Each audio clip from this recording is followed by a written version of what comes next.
Queridos, capítulo 14 de João, vamos abrir a palavra de Deus.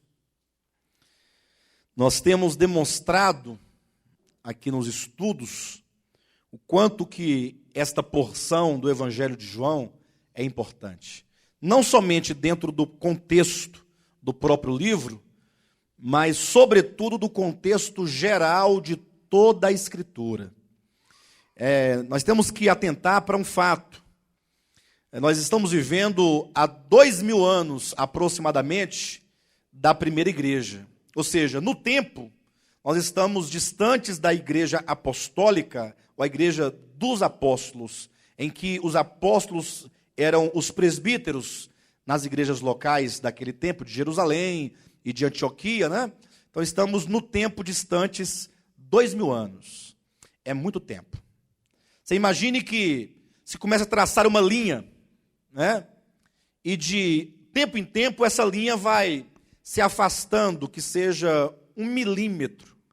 1 milímetro é muito pouco, né? Talvez não dê nem para enxergar a diferença quando aquela linha se afastar um pouquinho do seu referencial, 1 milímetro. Mas imagine de tempo em tempo esse 1 milímetro indo se repetindo ao longo de 2000 anos. O quanto que essa linha não se distancia do seu referencial, não é? Isso nós podemos ilustrar o que aconteceu com a igreja de Jesus Cristo.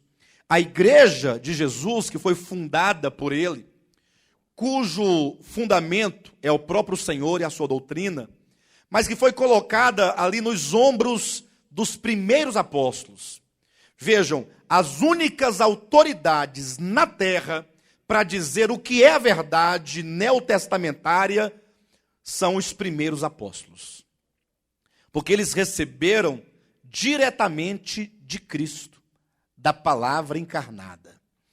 É interessante como que a questão da verdade, e nós que cremos na Bíblia Sagrada, enquanto palavra de Deus, temos que atentar para isso. A verdade, ela foi revelada paulatinamente. Então Deus se revelou desde a antiguidade, lá para os antepassados, né? Ele se revelou por meio da lei, dos profetas, mas a própria Bíblia diz que essa revelação ainda era uma revelação rudimentar. Era uma revelação que não continha em si mesma a substância. Falava-se a respeito da verdade em sombras e figuras. Quando, porém, veio Cristo, ali é dito que a palavra se fez carne, o verbo que é a palavra se fez carne. Ou seja, é a própria substância encarnada. É o próprio Deus encarnado. Não é mais um recado, não é mais uma profecia, não é mais uma questão de uma visão. Não, Deus se fez carne. E quando nós lemos os evangelhos, vemos como que essa palavra encarnada, que é Jesus Cristo, ele muitas vezes diz o seguinte, que a doutrina que ele pregava, vocês poderão verificar isso em João capítulo 7, versículo 15 a 17, ele dizia que a doutrina que ele pregava não era dele. Olha que coisa mais bonita. E eu costumo sempre repetir a mesma coisa. Que se Cristo dissesse o que ele quisesse dizer, todos nós deveríamos segui-lo. Ele é Deus encarnado. Mas veja o princípio de Deus. Quando o Filho veio, ele veio como o apóstolo. Ele veio como o enviado. Veja, Deus enviou dos céus o seu próprio Filho unigênito. É como que é dito, né? Embora Moisés tenha falado, os profetas tenham falado, mas está lá em João capítulo 3, versículo 13. Ninguém subiu ao céu. Olha. Ou seja, como é que alguém pode falar das coisas do céu, celestiais, se nunca estiveram lá? Ninguém esteve com Deus, esteve de fato, de verdade. Mas falando do Filho, é dito o Deus unigênito que está no seio do Pai, no âmago do Pai, que procede do Pai, que é um com o Pai, que é o próprio Deus. Ele veio trazer esta verdade para nós. Ele declarou, eu sou a verdade, eu sou o caminho, a verdade. A verdade é Cristo. É Cristo e tudo aquilo que diz respeito a Ele. Sua obra, seu propósito, aquilo que Ele veio realizar. Então nós devemos agora olhar para Cristo e somente para Ele. Não mais para a lei e para os profetas. Isso não quer dizer que nós vamos desprezar a lei e os profetas. Não. ou que nós não vamos mais lê-los. Não. Toda a Escritura é divinamente inspirada e útil para o ensino. Agora, quando nós vamos à lei e aos profetas, nós vamos olhá-los e lê-los com o olhar do Novo Testamento, que interpreta o Antigo Testamento à luz da realidade que é Cristo. Então eu devo ler o Antigo Testamento como quem busca Cristo, o Cristo do Novo Testamento, em cada página ali da Antiga Aliança. Então, é verdade então que agora nós devemos olhar para Cristo, como está lá no Monte da Transfiguração, quando Jesus ali foi transfigurado e apareceram Moisés e Elias ao lado de Cristo, e diz que Pedro queria fazer ali 3 tendas. Pedro, ele sempre foi um homem de muita boa vontade, de boas intenções. Assim como a maioria dos cristãos tem boas intenções, não é? Sempre queremos fazer o melhor, aquilo que nós achamos que era o melhor. Mas nem sempre aquilo que nós achamos que é o melhor é o certo. Deus tem uma economia, um propósito, e Ele vai cumprir não segundo o homem, mas segundo Ele próprio.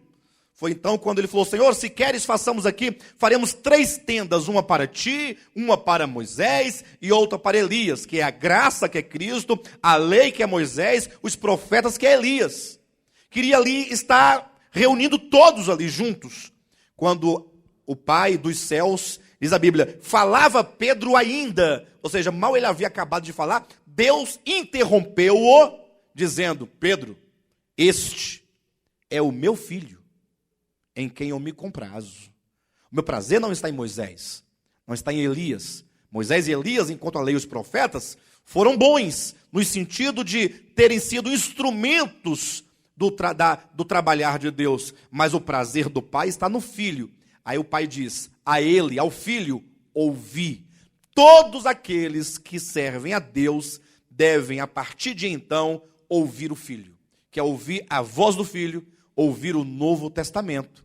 Mas veja que agora Cristo, Ele entrega aos apóstolos, ali os discípulos imediatos, a quem o Espírito Santo ungiu, e estabeleceu como fundamentos da Nova Jerusalém. Irmãos, isso é de uma preciosidade tão grande, porque hoje em dia nós vivemos num tempo de confusão religiosa.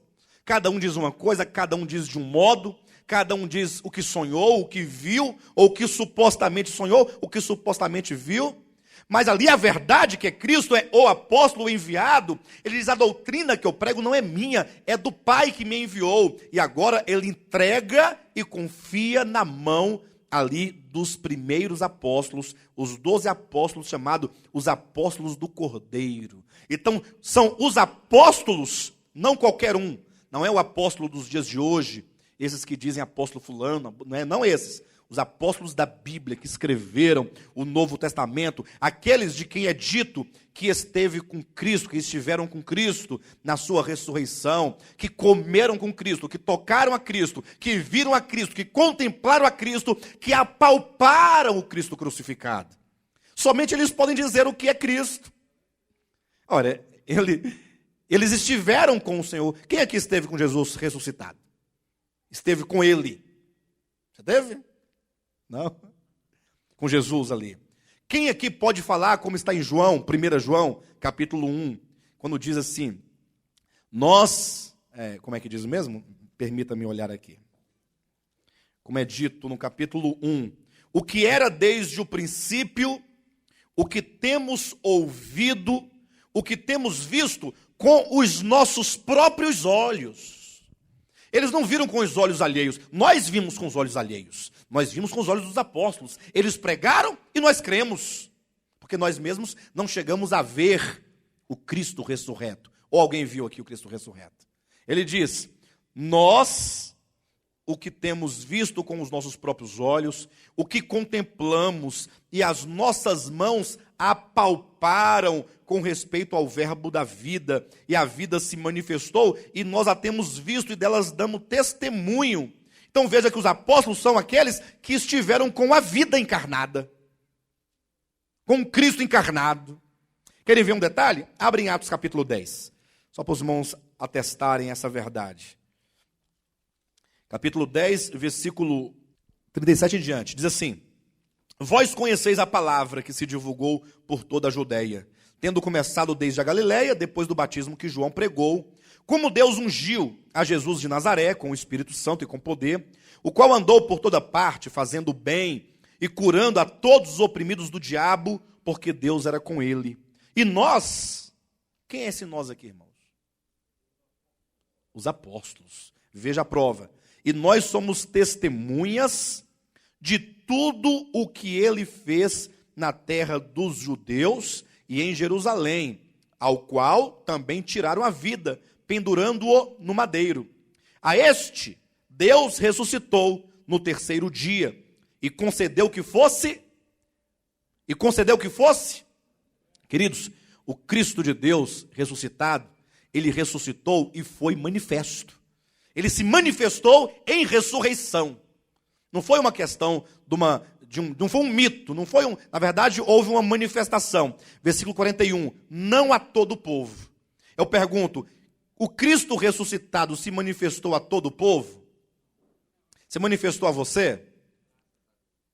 O Cristo de Deus ressuscitado se manifestou não a todo o povo, mas às testemunhas que foram anteriormente escolhidas por Deus. Isto é, quem são essas testemunhas? Nós que comemos e bebemos com ele depois que ressurgiu dentre os mortos. Pronto. E aqui está a base. Jesus ressuscitado manifestou-se aos apóstolos. Nós, os que comemos e bebemos com ele. Por isso que João diz na sua primeira epístola, né? Nós, os que contemplamos, que comemos, bebemos, que o apalpamos, né?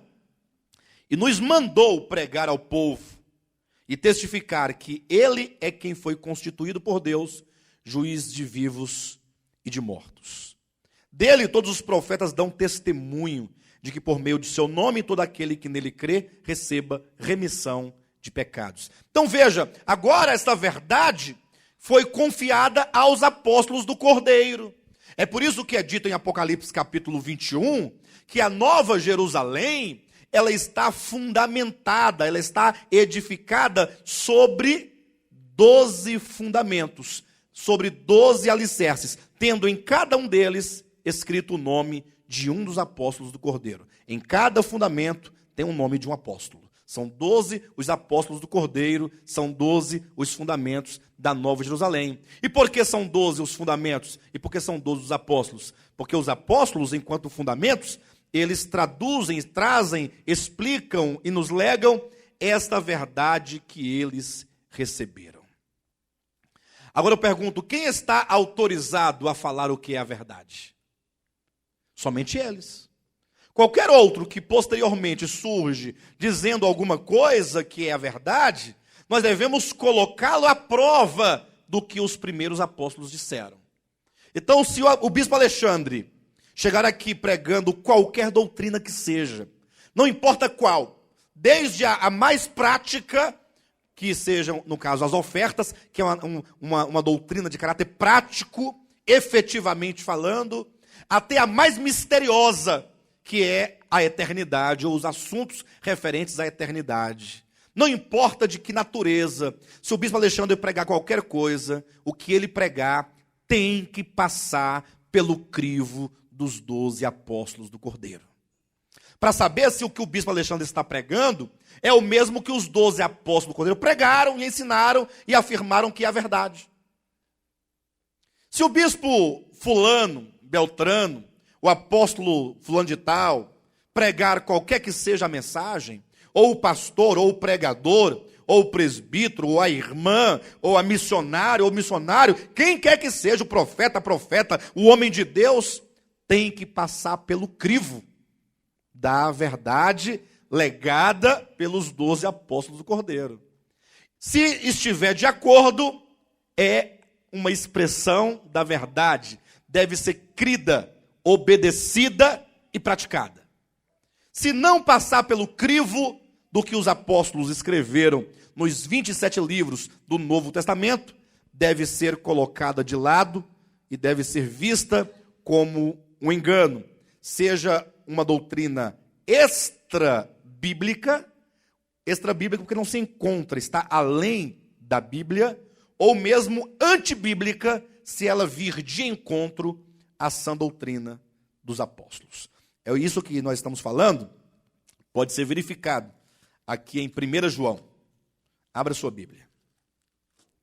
Veja que coisa mais extraordinária. 1 João, capítulo 4. Amados, os irmãos encontraram? Eu queria que os irmãos contemplassem bem a Escritura. Amados, não deis crédito a qualquer espírito. Olha que coisa mais linda. Não deis crédito. Isso é simples. O problema é que o povo é muito crédulo, né? O povo acredita em tudo que dizem. Porque o fulano de tal é um suposto homem de Deus. Porque fala bem, porque ganha as pessoas com as suas... porque é loquaz, né? Fala com eloquência e envolve e exerce um certo domínio da palavra sobre as pessoas tendem a dizer, né? A pessoa fica ali submetida, né? Àquela autoridade. Mas veja, não deis crédito. Qual é a primeira palavra de ordem quando você ouvir uma pregação?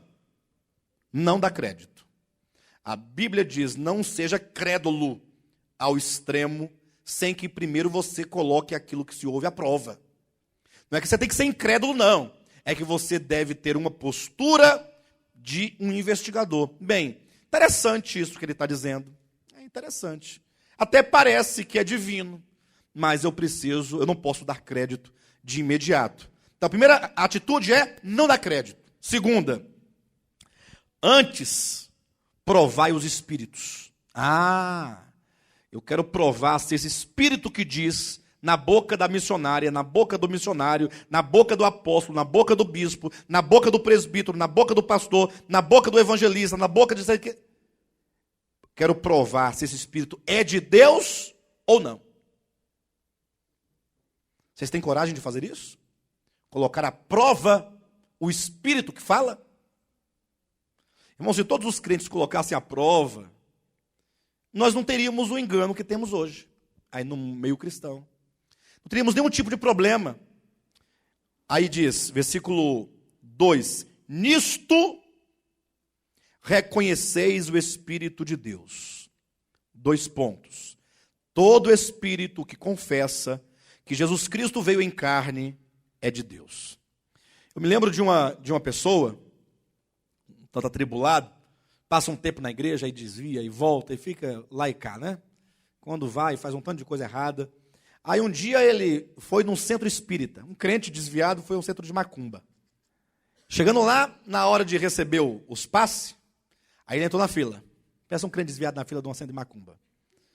Aí era um preto velho que estava lá, com um cigarrão lá. Quando chegou a vez dele, ele foi até o ouvido do endemoniado e falou assim, Jesus Cristo veio em carne. Olha a pergunta. Jesus Cristo veio em carne? Porque aqui diz assim, nisto reconheceis o Espírito de Deus. Todo espírito que confessa que Jesus Cristo veio em carne é de Deus. Aí ele perguntou para o demônio, Jesus Cristo veio em carne? Aí o preto velho respondeu, veio. E agora? Pensa num crente que ficou decepcionado. Ficou decepcionado, porque ele esperava dizer, não veio. Aí o demônio responde, veio. Aí ele ficou olhando, sem saber o que vai lá para o demônio. Ou se era, ou se não era, eu também não sei. De todo modo, veja, o que esse texto está dizendo? Quer dizer que todos os pregadores, Jesus veio em carne. Quer dizer que todos que confessam que Jesus veio, é de Deus? É isso? Então, se você perguntar para o bispo alguma coisa, ele fala assim, veio em carne, então é de Deus. Então, eu posso me entregar completamente aos seus ensinamentos. É isso? Queridos, naquele tempo, quando João escreveu essa carta, ele estava ali enfrentando um problema específico. Naquele tempo, havia surgido um falso ensinamento a respeito de Cristo, que dizia que Jesus Cristo não veio em carne. Porque havia uma concepção platônica de que a carne era algo mal, né? Era algo mal, que a carne em si mesma era má. Ora, então como é que Deus pode vir em carne se a carne é má?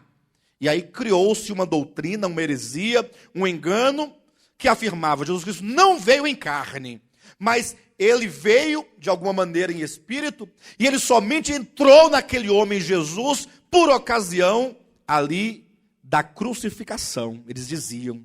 E logo saiu também dali. Então, João está dizendo, olha, esses que saem por aí dizendo que Jesus não veio em carne, não é de Deus. Tá certo? Vocês entendem isso? Aqui ele está tratando de um aspecto específico. Como nós poderíamos colocar aqui tantos exemplos que os irmãos quiserem. Por exemplo, nisto reconheceis o Espírito de Deus. 2 pontos.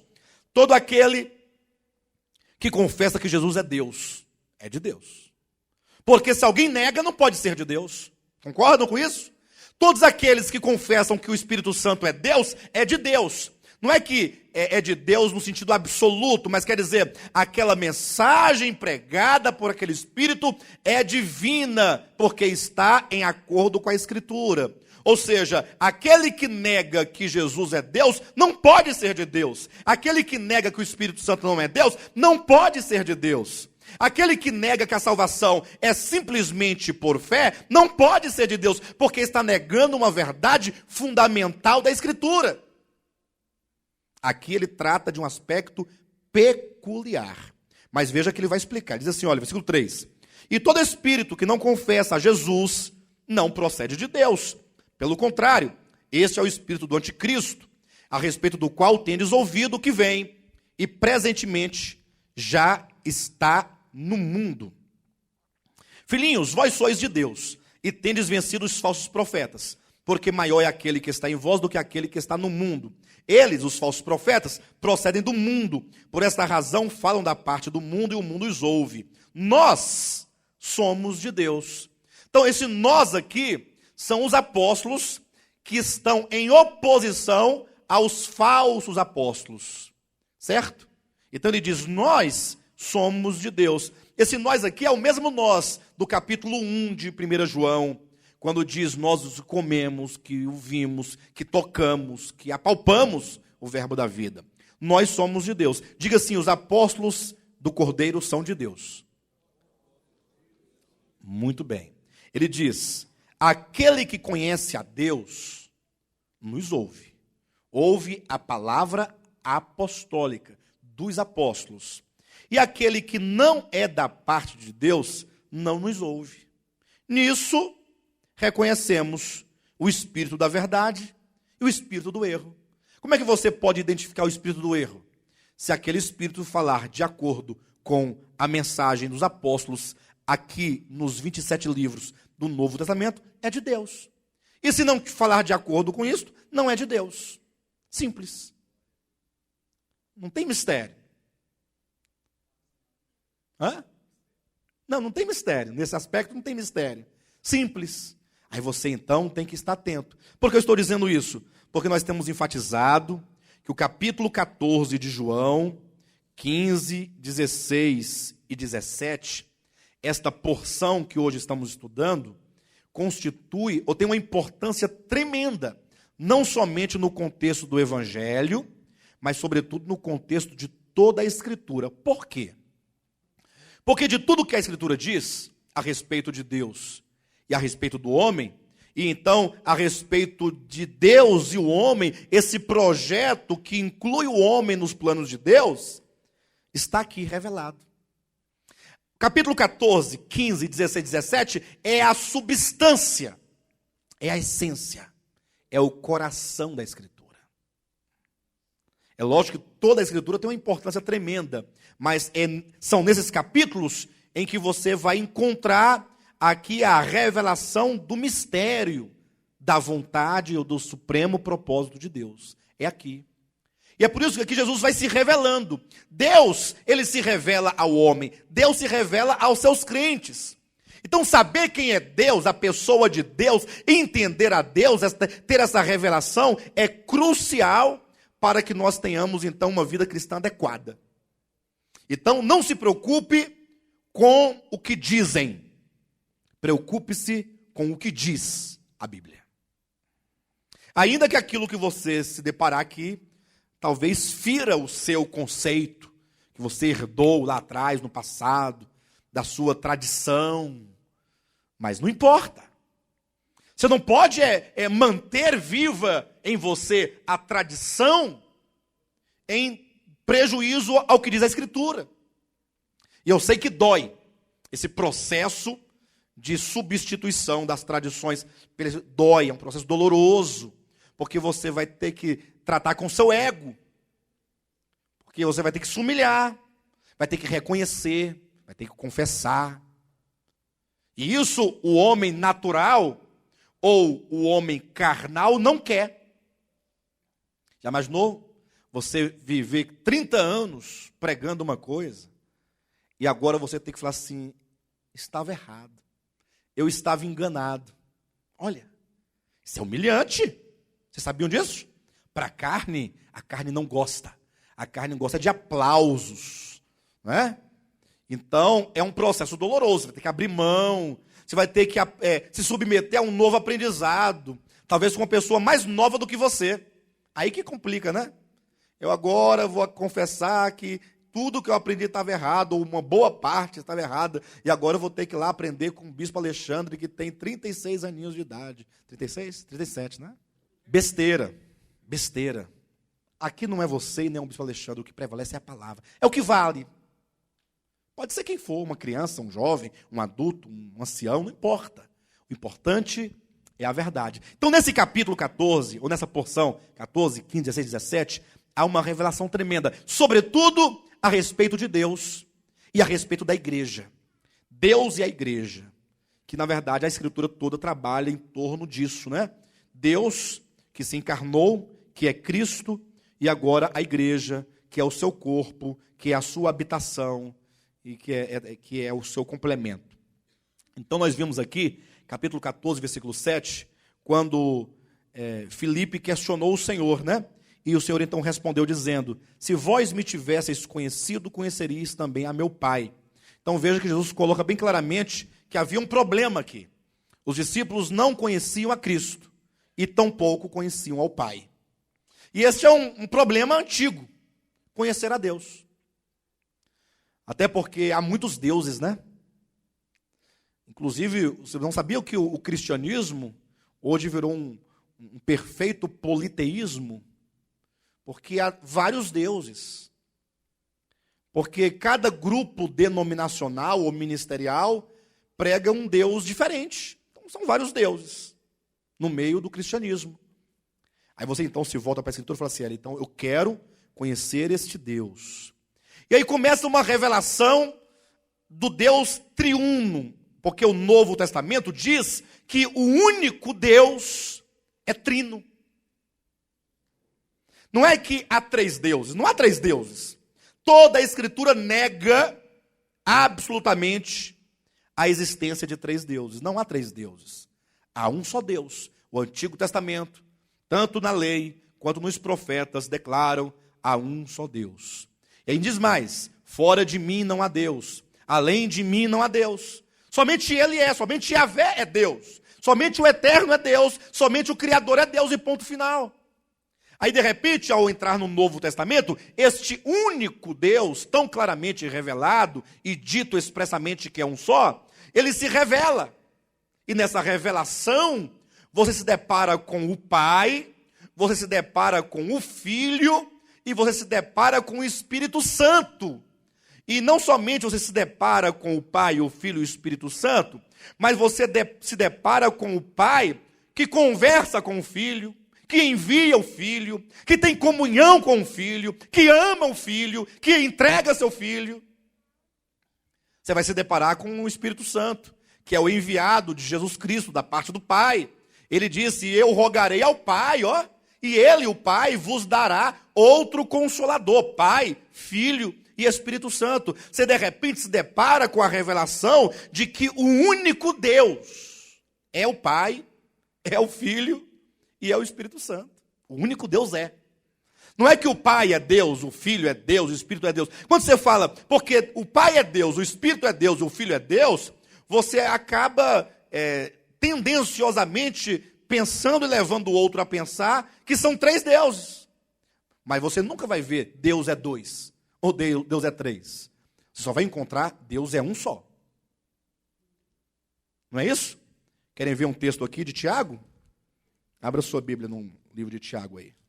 Capítulo 2 da Epístola de Tiago, versículo 19. Tem um irmão atribulado, e quando eu falo atribulado, eu não digo com perseguição, porque eu já vi muitos pastores falando de pessoas por mera perseguição, porque eventualmente o irmão não correspondeu às expectativas de determinado pastor, aí o pastor se sente no direito de falar mal das pessoas. E quando eu digo atribulado, é em razão de uma tribulação no campo mesmo da doutrina, né? Que até mesmo já colocou vídeos na internet para nos acusar de que nós temos uma visão errada a respeito do Deus triuno. E o desafio está lançado, né? Quem quiser vir, essa própria pessoa, vocês mesmos, ou qualquer pastor, bispo, apóstolo, vamos ler a Bíblia.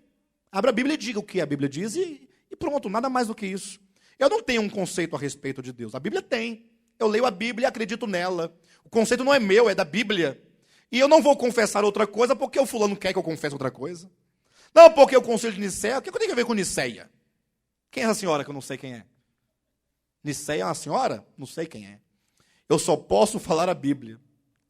E vou morrer dizendo a Bíblia. E vou ser queimado numa fogueira, crucificado numa estaca, degolado, esquartejado, cuspido, apedrejado. Mas é só na Bíblia. Se quiserem me chamar de anticristo, que chamem, de herege, que chamem, falso profeta, não tem problema. Mas eu não vou falar o que querem que eu fale. Somente o que Deus quer que seja dito, em nome de Jesus. Olha o que diz, 2,19. Crês tu que Deus é um só? Quantos creem aqui que Deus é um só? Fazes bem. Até os demônios creem que tremem. A Bíblia não diz que os demônios creem no sentido de todo aquele que crê será salvo. Não, cuidado. Os demônios creem que Deus é um só. Eles têm essa consciência de que não há dois deuses. Eles sabem disso. Talvez os crentes não saibam disso, porque criaram um triteísmo no seio do cristianismo. Mas os demônios sabem que só há um Deus. Agora, esse Deus único, que a Bíblia não se cansa de afirmar que é um só, é o Pai, ó. É o Filho. É o Espírito Santo. Porque a Bíblia diz que esse único Deus é o Pai. Porque a Bíblia diz que esse único Deus é o Filho. Porque a Bíblia diz que esse único Deus é o Espírito Santo. Mas aí, de repente, nós temos dificuldade de entender. Por que temos dificuldade? Me ajudem nisso. É porque na tentativa de entender como pode um ser três, e três ser um, e três nunca é três. Três é sempre um na Bíblia. No caso, referindo-se a Deus. Aí surgem as teorias, surge a tentativa de explicar o inexplicável.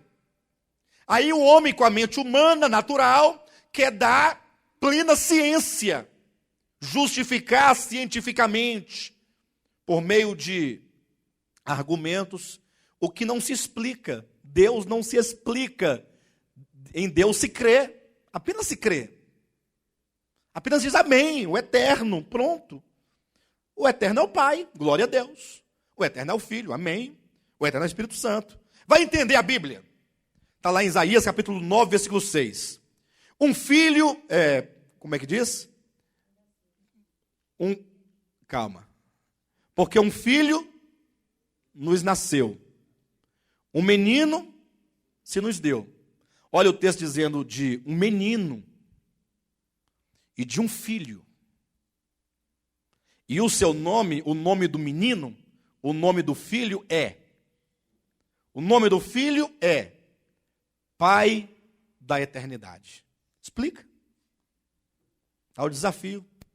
Como é que é o nome do Filho? Pai da eternidade. Pastor, afinal, ele é o Filho ou ele é o Pai? Eu não sei. Ele é o Pai e ele é o Filho. Não, mas você não pode, porque se você falar assim, você vai dar a entender. Eu não quero dar a entender nada, eu não estou explicando nada. Eu mesmo não entendo nada. Eu apenas digo que a Bíblia diz que o Filho é o Pai da eternidade. Assim como a Bíblia diz que o menino é o Deus forte. Como é que um menino pode ser o Deus forte? Não sei, também não sei. Né? Eu sei que é. E pronto. Então, muitos na tentativa de explicar o inexplicável, acabam criando teorias. Eu já falei para os irmãos aqui da teoria do modalismo? Já. Teoria do modalismo. O que é o modalismo? Eles falam da trindade divina como modos. Inclusive, eu quero até aproveitar o momento e falar o seguinte. O grupo musical Voz da Verdade, vocês devem conhecê-lo, porque aqui no nosso ministério, nós cantamos muitas canções deles. Canções boas. Mas esse grupo, ele faz parte de um ministério, também chamado Ministério Voz da Verdade. E esse ministério, enquanto uma organização pensante, que tem uma doutrina, eles são modalistas. E o modalismo é um grande erro, segundo a Escritura. E o que o modalismo diz? Por que chama-se modalismo? Porque eles interpretam a trindade divina como sendo modos de Deus. Daí o nome modalismo. Como assim, pastor? Modos. Eles falam do Pai, do Filho, do Espírito Santo, enquanto ofícios, enquanto manifestações. Assim também prega o tabernáculo da fé. E um tanto de outras instituições menores aí, não tanto conhecidas. Mas eles dizem assim, olha, que quando Deus veio lá na criação, lá no Antigo Testamento, ali é o Pai. Aí quando esse Deus veio e se fez carne, agora é o Filho. Depois, quando veio como Espírito Santo, ele é o Espírito Santo. De sorte, dizem os modalistas equivocadamente, que não há esse negócio de Pai, Filho e Espírito Santo, né, numa relação de diálogo, numa relação de comunhão, de amor. Não há, eles não conseguem ver que o Pai, o Filho e o Espírito Santo coexistem, um ao lado do outro. E eles não podem conceber essa ideia. Por quê? Porque isso não se entende com a mente natural, e eles querem entender com a mente natural, e não vão entender. E porque não entendem, criam uma teoria falsa. A Bíblia diz que Deus é o Pai, é o Filho e é o Espírito Santo. E diz que eles têm uma relação de comunhão, porque o Pai ama o Filho, e o Pai enviou o seu Filho, e o Pai entregou o seu Filho, e o Filho morreu na cruz do Calvário, em obediência ao Pai. E o Pai tem prazer no Filho. Vocês entendem isso? Então eu tenho que respeitar isso, essa coexistência, ainda que eu continue dizendo que os três não são três. Os três é o mesmo Deus. Pastor, os três não é, os três são. Não, os três é. Porque é um só. Eu posso falar os três é. Posso falar, sim. É Deus. Pastor, mas como pode? Eu não sei. Eu sei que é. E assim é. E isso é provado pela Escritura. Na semana passada nós paramos bem aqui, ó, capítulo 14 de João, versículo 16. Paramos aqui. Quando é dito assim, olha, e eu, primeira pessoa do singular. Aquele que fala. Quem é que fala aqui? Jesus, o Filho. E eu rogarei ao Pai, ó, falando agora do Pai. E ele, o Pai, vos dará outro consolador, a fim de que esteja para sempre convosco. O que os irmãos entendem dessa expressão? Para sempre convosco. Por que outro e por que para sempre? Por que outro e por que para sempre? Porque o Filho é o Consolador. Só que o Filho, enquanto um consolador, porque imagine só, os discípulos tinham ou não total segurança ao lado de Cristo. Eles eram ou não consolados de qualquer tribulação ao lado de Cristo. Tinham ou não confiança, sentiam-se ou não abrigados na presença de Cristo, guardados, protegidos, defendidos. A palavra consolador, do grego parácletos, quer dizer aquele que está ao lado. Inclusive lá em 1 João capítulo 2, quando fala que Jesus é o nosso advogado, a palavra advogado lá também é paracletos, ou paráclitos, né, como se diz. De sorte que eles se sentiam ali abrigados, totalmente protegidos. E agora Jesus fala, não, mas eu vou voltar para o Pai. E aí vem um sentimento de quê no coração dos discípulos? De abandono. Ora, mas o Senhor nos chamou, nós deixamos tudo para segui-lo, cremos nele, agora ele vai embora, vamos ficar aqui desamparados? Ele fala, não, eu vou, mas eu vou rogar ao Pai, e ele vos dará outro consolador. Então, o Filho é consolador, o Espírito Santo é consolador. E é dito, a fim de que o outro consolador esteja para sempre, porque eu terei que ir. Então, se o Filho tinha que ir, o Filho não estaria para sempre. Ou ele pelo menos não poderia permanecer com eles para sempre. Poderia? Vamos tentar entender este versículo. Não traga nenhum outro versículo, porque nós vamos chegar lá. Porque essa é a dinâmica da mensagem aqui de João 14, ou 14, 15, 16 e 17. Então veja, se ele diz assim, olha, eu vou para o Pai. Aí os discípulos se sentem o quê? Abandonados. Aí ele disse, mas eu vou rogar ao Pai, e ele vai enviar outro consolador. Porque eu sou um consolador. Então virá outro consolador. E assim, ele estará para sempre com vocês. Isso implica que o Filho não poderia estar para sempre. Eu poderia afirmar, neste versículo e somente neste versículo, que o Filho não poderia estar para sempre com eles? Neste versículo? Vocês estão me entendendo? Vamos exercitar a leitura, irmãos. A leitura é uma coisa maravilhosa, sensacional. Eu e o pastor Renato estivemos hoje no banco para resolver um problema da conta da igreja. E aí a moça falou assim, olha, infelizmente o seu Renato não vai poder ter o cartão, não pode ter cartão, porque o estatuto da igreja de vocês diz que não pode ter. Eu achando aquilo um tanto estranho, diferente e tal. E ela insistindo, eu falei, mas não é possível, ele é o tesoureiro, tem que ter. Como é que o tesoureiro vai movimentar a conta da igreja se ele não tem cartão? Não, é porque o estatuto diz, vai ter que reunir diretoria e mudar o estatuto, vai lá, tem que ir lá registrar lá a ata, e então trazer aqui aí com um novo estatuto, aí eu posso. Aí eu falei assim, você pode, por gentileza, me trazer a ata da igreja? Ou melhor, o estatuto, que eu quero verificar isso na leitura. A leitura é uma questão muito séria. Aí ela falou, não, vou buscar agora, meu senhor. Aí ela demorou um pouquinho, na volta, ela disse, não, me desculpe, eu li direitinho e percebi que ele vai poder ter o cartão. Problema de leitura. Cuidado com a leitura. A leitura diz muita coisa. E até o que ela não diz, ainda diz muito. Porque o silêncio também diz. Já dizia lá o Machado de Assis, né? A letra e os vermes que comeram as letras, que são as entrelinhas.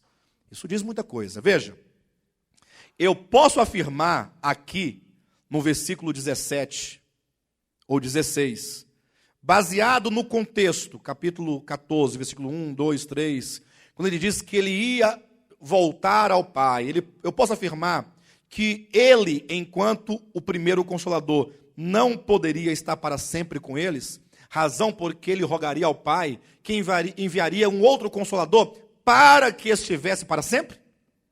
Posso. Somente aqui eu posso, ó. Olha, porque eu vou para o Pai. Vocês estão se sentindo desamparados, né? Mas o Pai vai enviar outro. E este outro estará para sempre. Ou seja, vocês não perderão a presença dele. Embora agora eu tenha que voltar para o Pai. Mas o outro vai ficar para sempre. Amém? Está escrito, é uma verdade. Mas a mesma escritura declara em João capítulo 16, ali falando Ou melhor, Mateus capítulo 28, quando Jesus Cristo ressuscitou, ele diz assim, olha, quero que você abra a sua Bíblia e leia. 28, 20. O Cristo ressuscitado. Antes da ressurreição, ele falou assim, olha, eu tenho que ir embora. Tenho que ir embora, mas o Pai vai enviar outro Consolador, e ele, o outro Consolador, estará para sempre, viu? Convosco, ele. Eu vou para o Pai. O outro Consolador é o Espírito Santo, ninguém tem dúvida disso. Mas de repente Jesus morre na cruz, ressuscita, e agora ele diz outra coisa, que é tanto verdade quanto a primeira. E aí fica o desafio para quem quiser explicar o inexplicável. Versículo 20. Ensinando-os a guardar todas as coisas que vos tenho ordenado, e eis que estou convosco todos os dias até a consumação dos séculos. Jesus, versículo 18, Jesus, aproximando-se, falou-lhes, dizendo, Jesus disse aos seus discípulos, olha, toda a autoridade me é a mim, me foi dada nos céus e na terra, ide, portanto, e fazei discípulos de todas as nações, batizando-os em nome do Pai, e do Filho, e do Espírito Santo, ensinando-os a guardar todas as coisas que vos tenho ordenado, que eu tenho ordenado, sujeito oculto aqui nesse texto, tendo a sua referência no versículo 18, e eis que eu estou convosco. Eu quem? Jesus. Quantos dias? Todos os dias. Até quando? Até a consumação dos séculos. Ele não disse que ele haveria de enviar o Espírito Santo, que seria para sempre, porque ele não poderia estar? Agora ele pode estar? Eu apenas quero que os irmãos vejam como que a Bíblia, ao falar de Deus, traz esses mistérios. Isso não é confusão, isso é revelação. Mas voltemos para João capítulo 14. A fim de que esteja para sempre convosco. Versículo 17. O Espírito da verdade, ou seja, o Consolador, ou melhor, o outro Consolador, é o Espírito da verdade. Que o mundo não pode receber, porque não o vê nem o conhece. Mas vós o conheceis. Porque ele quem? O Espírito habita convosco. E estará em vós. E aqui deve-se fazer a diferença. Com e em. Ele habita com vocês e estará em vocês. Ou seja, enquanto Deus encarnado, Cristo aqui fala de si mesmo enquanto o Espírito presente habitando no meio deles. Em nenhum lugar da Escritura vocês ouvirão falar que o Pai habita entre os homens ou que o Espírito Santo habita entre os homens. Pelo contrário, o próprio Yahvé disse lá em Êxodo capítulo 25, versículo 8, e me farão um santuário para que eu possa habitar. Deus só pode habitar entre os homens num santuário. Ele não pode simplesmente, pastor, mas ele não está em todo lugar. Não, o aspecto da imanência de Deus, o fato de ele estar em todos os lugares e ocupar todos os espaços é uma coisa. O habitar é diferente. O habitar tem que morar entre as pessoas. Tem que estar presente, morando, habitando, residindo. Então, Deus falou, vocês vão fazer um santuário para que eu possa habitar. É por isso que João disse, e o verbo que é Deus se fez carne e habitou entre nós. Eu posso falar que Jesus Cristo habitou entre os homens? Que ele morou entre os homens? Que ele residiu entre os homens? Que esse Cristo é Deus encarnado? Que na tenda da humanidade habitou aqui? Agora ele diz, o Espírito da verdade habita convosco. Ora, quem é que habita com... Vamos voltar ao tempo, tá, irmãos? Porque quando diz habita, é um tempo presente, não é? Mas que tempo presente é esse? Habita é hoje, dia 13 de junho de 2012? Não. Lá naquela ocasião, naquele tempo, antes da morte de Cristo, Jesus falou para os discípulos, olha, o Espírito da verdade habita com vocês. Eu naquele lugar falaria assim, ele habita? Habita. E como é que eu nunca ouvi? Se alguém perguntasse isso, ele diria do mesmo modo que ele disse aqui no versículo 7. Se vós me tivesseis conhecido, conheceríeis também a meu Pai. Desde agora o conheceis e o tendes visto. Replicou-lhe Filipe: Senhor, mostra-nos o Pai, isso não basta. Disse-lhe Jesus: Filipe, há tanto tempo estou convosco e não me tendes conhecido? Ele não deveria ter dito: há tanto tempo o Pai habita convosco e não o tendes conhecido? Mas não, há tanto tempo eu estou convosco. E como é que tu dizes: mostra-nos o Pai, se eu estou aqui há tanto tempo com vocês? E agora é dito: o Espírito da verdade habita com vocês. Se alguém perguntasse, ele dizia assim: estou aqui. Ah, mas então o Senhor é o Espírito da verdade? Então o Senhor é o Pai? É porque o Pai, o Filho e o Espírito Santo não são três deuses, ainda que são três em coexistência, Pai, Filho e Espírito Santo, mas são um em essência, em natureza, em divindade, em tudo são um só, são o único Deus. Querem ver uma coisa? Abra sua Bíblia em 1 João, primeira epístola de João. Quando se diz são três pessoas, o Paulo pergunta: pastor, mas são três pessoas, né? Separadas, distintas. Eu diria que sim. Por que eu diria que sim? Eu posso até provar filosoficamente que são três pessoas distintas. Mas eu tenho um receio de que essa afirmação venha ofuscar ou esconder o fato de que não há três deuses. Você entende? Por exemplo, por que nós podemos, com toda a verdade da Escritura, afirmar que são três distintamente? Simples. Porque a Bíblia diz que quem foi batizado nas águas do Jordão? O Filho ou o Pai? Eventualmente eu posso falar assim: e o Espírito Santo saindo das águas do batismo, de repente lá vem o Pai descendo sobre o Espírito Santo que sai das águas, e o Filho dos céus disse: este é o meu Pai amado em quem me comprazo. Eu posso fazer isso? Que confusão do demônio é essa? Não, não posso. Ora, se eu não posso falar que o Pai saía das águas, e o Filho descendo sobre ele, e o Espírito dizendo, então eu tenho que respeitar a coexistência. O Pai estava nos céus, enquanto o Filho batizava. Isso prova essa separação a que chamam pessoas distintas. Aqui está uma distinção claríssima. Entretanto, o Evangelho diz que quando o Filho estava na cruz ali morrendo, o Pai deu as costas, não deu? Virou contra o Filho, não foi? Aí o Filho vindo disse: Deus meu, por que me desamparaste? Ou seja, o Pai desamparou o Filho naquele momento. Aí Paulo diz: Deus estava em Cristo. Ora, ele estava em Cristo ou estava com as costas viradas? Ambos. Porque não existe Cristo sem Pai, porque o Pai está em mim e eu estou no Pai. Aí é o mistério da coinerência, da indivisibilidade de Deus.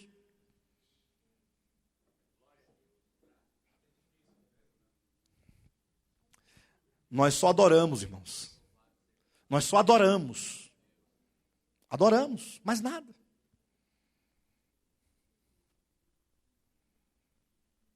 Amém? Respondeu? Então, assim, quando eu digo que eu tenho medo, receio, é porque, eventualmente, a ênfase demasiada na doutrina da coexistência pode, eventualmente, apagar da mente, do conhecimento, do entendimento, a coinerência. A coexistência e a coinerência é um dialogismo. Ao mesmo tempo que se afasta, se atrai. Ó, não tem como você afirmar sem desafirmar. Não tem como. O Pai separado do Filho é real. O Pai fala com o Filho, conversa com o Filho, envia o Filho. Eu posso falar, porque o Filho amou o mundo de tal maneira que deu o seu Pai para morrer na cruz? Eu posso falar isso? Isso prova a separação. É verdade? Quem nega que o Pai coexiste ao lado do Filho é um mentiroso. Quem nega isso? Porém, por causa disso, desta verdade da coexistência, quem nega que o Pai é o Filho é o Pai, em natureza e substância, porque não se pode dividi-los, também é um mentiroso. Só é verdadeiro aquele que diz uma coisa e outra. Por isso que é um dialogismo. Diz e diz. E o dizer é a verdade. É um mistério. Não está para a razão humana, está apenas para a fé. Crês tu nisso? 1 João, eu dizia, para sempre convosco. O Espírito Santo nunca vai deixar os crentes. Nem os crentes na grande tribulação serão abandonados. Não, a Bíblia não diz que o Espírito será retirado. Ele diz, até que seja afastado aquele que o detém. Entende-se como o Espírito Santo. Mas retirado não dos crentes. Retirado da terra, enquanto aquele que tem uma missão de estabelecer uma nuvem de graça comum sobre toda a terra. Ou seja, por que a terra tem todo esse equilíbrio, e ainda tem ordem, e ainda tem moral, e ainda tem justiça, e ainda tem amor? Por que o mundo não se corrompeu plenamente a ponto de matar qualquer crente que visse na rua? Por quê?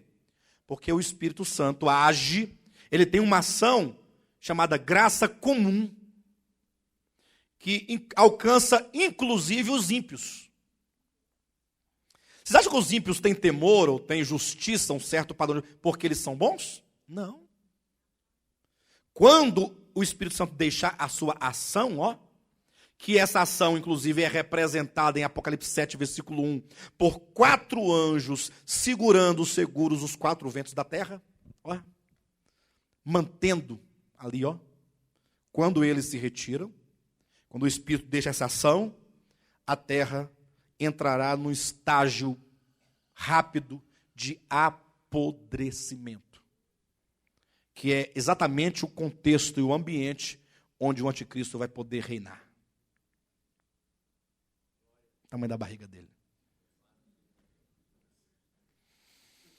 1 João capítulo 5, versículo 6. Veja, olha como é que é dito aqui. Este é aquele que veio por meio, capítulo 5, versículo 6. Este é aquele que veio por meio de água e sangue, Jesus Cristo. Não somente com água, mas também com a água, não somente com a água, mas também com a água e com o sangue. E o Espírito é o que dá testemunho, porque o Espírito é a verdade. Veja, versículo 7. Pois há 3 que dão testemunho no céu: o Pai, a Palavra e o Espírito Santo. Está aí, o Deus Trino. E esses 3 são 3. Como é que é? E esses 3 são 1. Ponto. Que coisa maravilhosa. Só glorificar agora. Carlos, diga por gentileza. Era 1. Ah, tá. Ele fez assim. Eu falei, esses 3 são 3. Ele falou, não, pastor, está errado. Isso não está de acordo com a doutrina apostólica. Esses 3 são 1. Pronto. Mais nada. Voltemos para João Evangelho, capítulo 14. Que riqueza, né, queridos? Que riqueza. Versículo 17. O Espírito da verdade, que o mundo não pode receber, porque não o vê nem o conhece. Vós o conheceis, porque ele habita convosco. Fato. E estará em vós. Então, o mesmo que habita nos discípulos depois da morte e ressurreição, estava habitando entre eles nos dias da encarnação do Filho. Isso identifica o Filho ao Espírito Santo. O Espírito Santo, que é uma pessoa distinta do Filho, no âmbito da coexistência, é agora o próprio Filho no âmbito da coinerência. Falei bonito? Ficou bom, hein? Bem, é isso aí, Eu sei que essas palavras, coexistência, coinerência, até uma vez uma irmã falou assim, pastor, não tem como você parar de falar essas coisas? Fala coisas simples que o povo possa... Eu não tem como, são palavras. Como é que eu vou explicar isso com outras palavras? Eu sei que nem todos às vezes podem entender, né? Mas aí você tem uma oportunidade de aprender. De consultar um dicionário, de perguntar a um irmão, de aprender mais uma palavra nova. E assim você vai. Até porque há coisas que não se explicam com poucas palavras. E outras que nem todas as palavras do mundo inteiro podem explicar.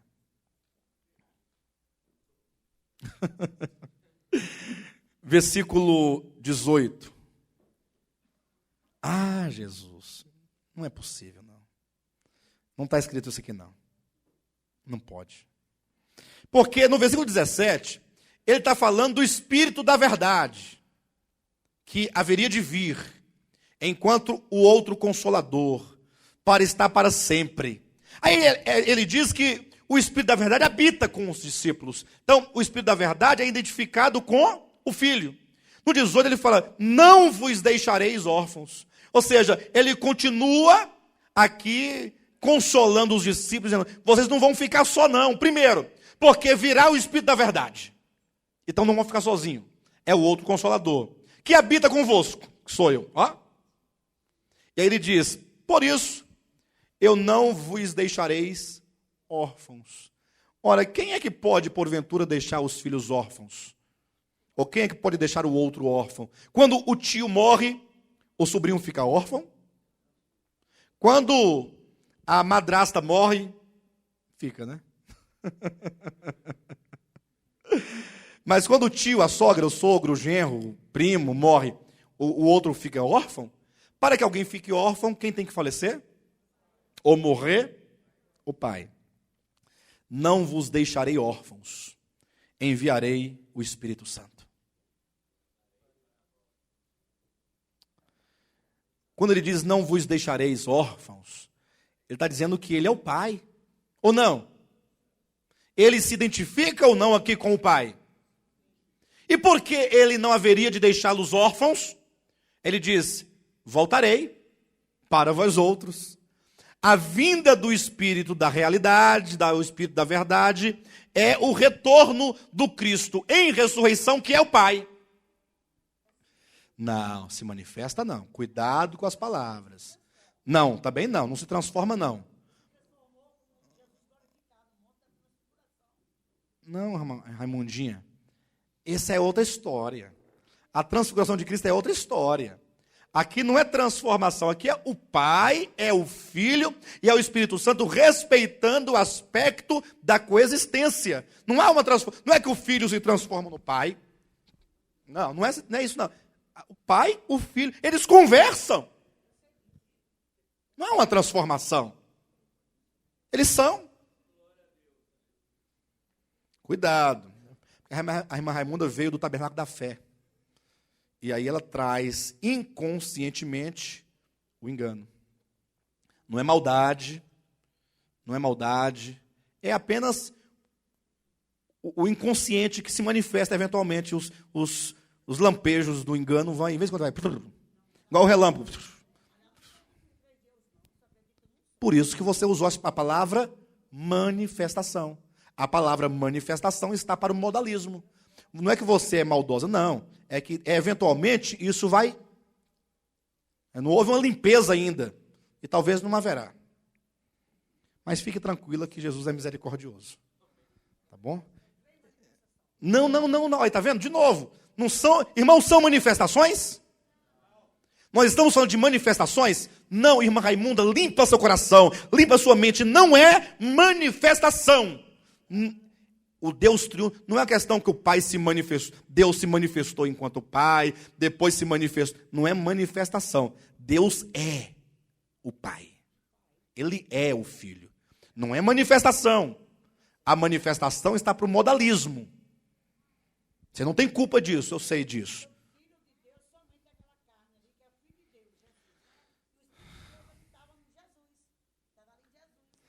Não, o Filho não é aquela carne, o Filho é eterno. O Filho é eterno. Irmãos, o Filho é eterno.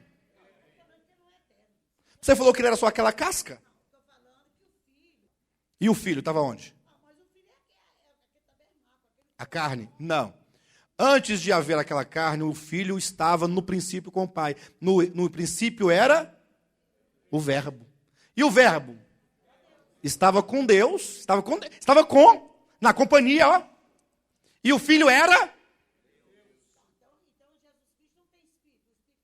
Ele é Deus, o Filho é Deus. E um dia esse Filho veio e se fez carne. Diga, meu querido, por gentileza. Pode, desde que você explique o inexplicável. Queridos, olha a pergunta do Henrique. Essas perguntas são boas. Até o questionamento da irmã Raimunda também é bom, porque nós vamos entendendo as coisas, né? A irmã Raimunda tem uma boa participação. Ainda que ela leve umas lapadas, mas é tudo em amor. Entende, você entende demais. Perfeitamente. Veja, o Henrique perguntou assim, pastor, eu posso dizer que a divindade, a substância da divindade está, como é que você falou? Encontra-se em 3 estruturas diferentes. Sim. Mas vejam, aí as pessoas pegam uma jarra com água e falam assim, imagina essa água, é uma só água, né? Aí vai separando em 3 copos. É assim, pastor? Eu falo, não, não é. Porque quando você coloca a água em 3 copos, você divide a água em 3 partes. Não divide? E essa divisão, você não pode falar que os outros 2 copos com água estão ali, porque não estão. Agora eu poderia dizer o seguinte, toda a plenitude da divindade está no Filho. Não tem nada. Ele pode falar assim, olha, fora de mim não há Deus. Ele pode falar tranquilamente que não fere nada. Entretanto, lá do outro lado está o Pai olhando para o Filho aqui. E o Pai pode dizer assim, olha, em mim também habita corporalmente toda a plenitude da divindade. Toda a plenitude está no Pai. Ora, mas não está no Filho? Como é que está no Filho e está no Pai? É porque o Pai é Deus pleno. O Filho é Deus pleno. Ora, mas eles são 2, como é que ambos podem ser Deus pleno? É porque não há 2, é só um. Ah, mas você não está dizendo que é 2? É, mas os 2 são um. É o inexplicável, não tem como explicar mais do que isso. Acabou aqui, zerou, não tem argumento. Não tem palavras, não tem mais nada.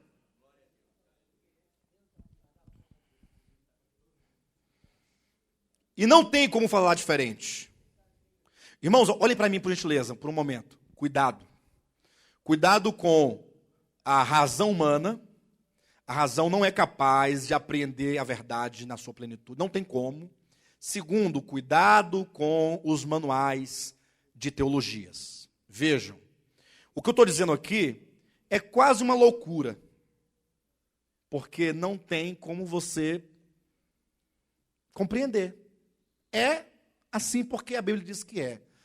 Os irmãos acreditam nisso? Eu vou falar para os irmãos aqui. Quantos aqui já leram ou possuem, porventura, o Catecismo da Igreja Católica Apostólica Romana? Vocês deveriam ter. Vão até vai lá na Ave Maria, nessas livrarias católicas, fala, eu quero comprar um catecismo da Igreja Católica. Eu fui lá e comprei. Dessa grossura, um livro amarelo. E eu leio todos os dias. Acreditam nisso? Pastor, você está exagerando? Não. Todo dia. Todo dia. Para quê? Ah, tá aí. Para aprender a escrever, a falar e, sobretudo, para aprender o que não pregar.